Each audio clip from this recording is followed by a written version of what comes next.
Hello friends, welcome to my Pacific Wall. Friends, आज मैं आपको सुनाऊंगी चिड़ा चिड़ी की कहानी। ये कहानी कार्तिक पूर्णमासी के अगले दिन पड़वा के दिन सुनाई जाती है। यह कहानी बहुत ही शुभ फलदायक है और अगर आप मकान बनाने के विषय में सोच रहे हैं तो आप इस कहानी को जरूर सुने। यहाँ पर हमने कुछ सामान लिया है। ये हमने आटा लिया है, यहाँ पे हमने खील ली है। ये इस तरह की खील है।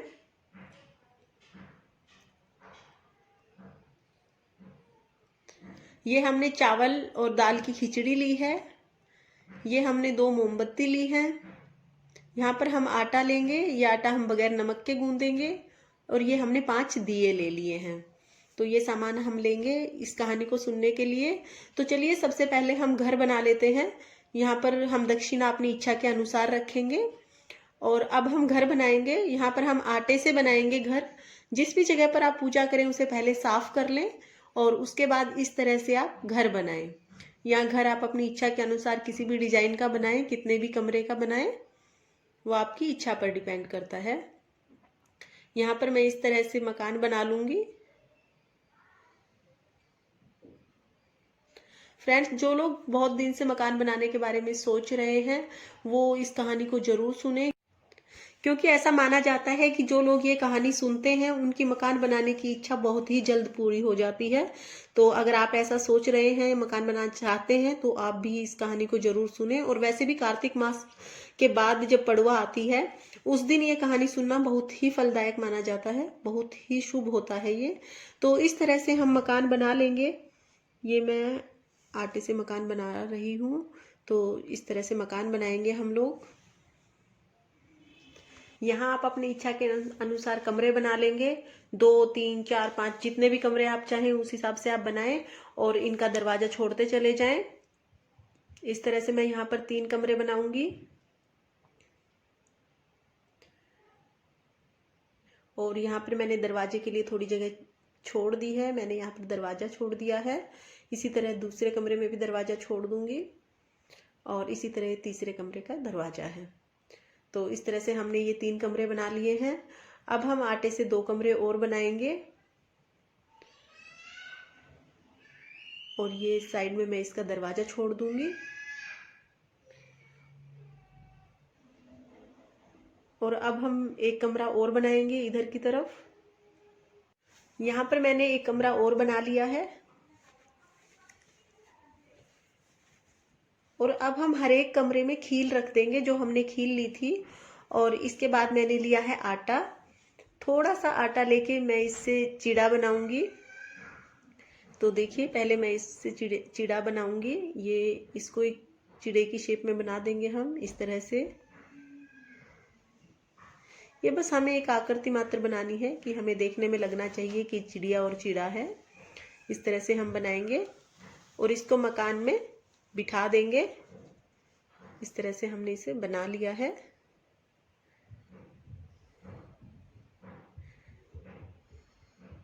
और इसको अब मैं मकान में बिठा दूंगी।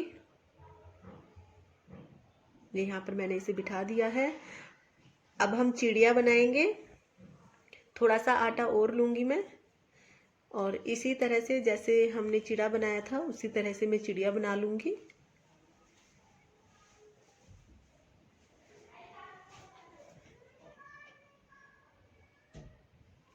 ये मैंने चिड़िया बना ली है। अब हम इसको भी मकान में बिठा देंगे। जो हमने मकान बनाया है उसमें हम इन दोनों को बिठा देंगे। अब हम इनके चुग्गे के लिए यहाँ पर खील और पताशे रखेंगे। इनके भोग के लिए खील पताशे रख देंगे। इसकी शेप अच्छे से कर देती हूँ मैं। यहाँ पर ये खील चुग्गे के लिए रख दिए मैंने। और यहाँ पर मैं पताशा भी रखूंगी भोग के लिए।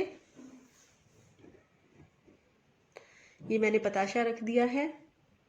और अब हम जो हमने 5 दिए लिए थे उसमें से एक दिया मकान के बीच में रखेंगे और 4 दिए मकान के चारों कोनों पर अंदर की तरफ रखेंगे। यानी चारों कमरों में एक एक दिया रखेंगे। कहते हैं कि मकान में रोशनी हर तरफ होनी चाहिए, अंधेरा नहीं होना चाहिए। तो इसलिए हम ये 5 दिए मकान में रखेंगे।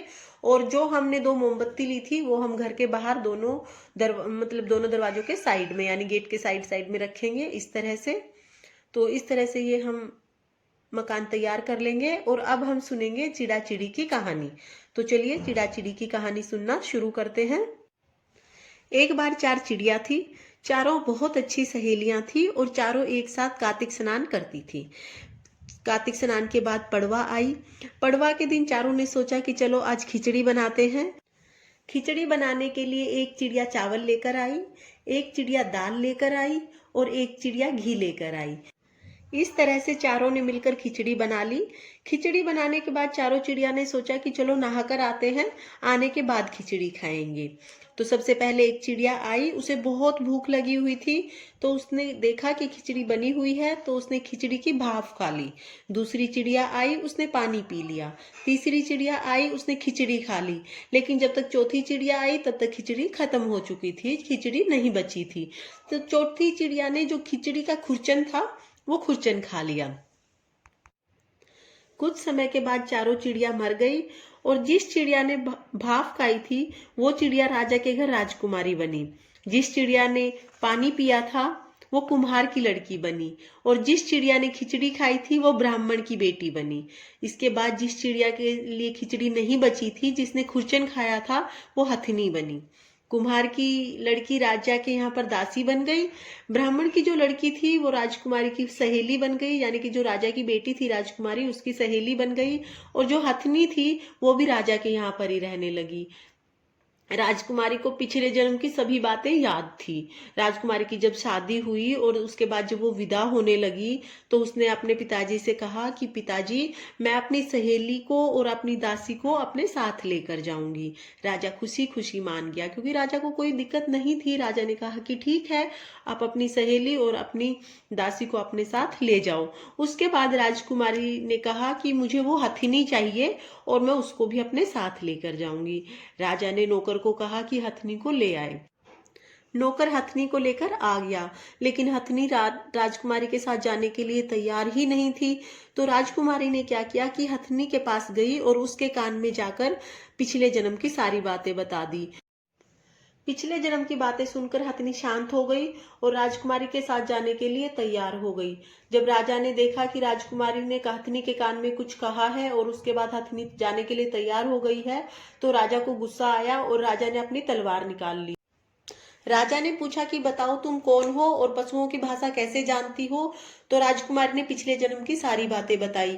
इसके बाद राजा ने कहा कि ठीक है, अगर कार्तिक स्नान इतना शुभ फलदायक होता है और पड़वा के दिन चिड़ा चिड़ी की कहानी सुनना और खिचड़ी खाना और खिचड़ी का दान करना इतना फलदायक होता है, तो मैं भी ये जरूर करूंगा। तो फ्रेंड्स, इस तरह से कार्तिक पूर्णमासी के अगले दिन जो पड़वा आती है उस दिन आप चिड़ा चिड़ी की कहानी जरूर सुने और अपने लिए ऐसा ही एक सुंदर सा मकान बनाएं। और इस दिन आप खिचड़ी का दान जरूर करें और खिचड़ी बनाकर जरूर खाएं और अपने ठाकुर जी को भी खिचड़ी, घी और आम के अचार का भोग लगाएं, जो कि बहुत ही शुभ फलदायक होता है। तो अगर आपको मेरी ये कहानी अच्छी लगी हो तो वीडियो को लाइक करना और चैनल को सब्सक्राइब कर लेना। देखने के लिए बहुत बहुत धन्यवाद।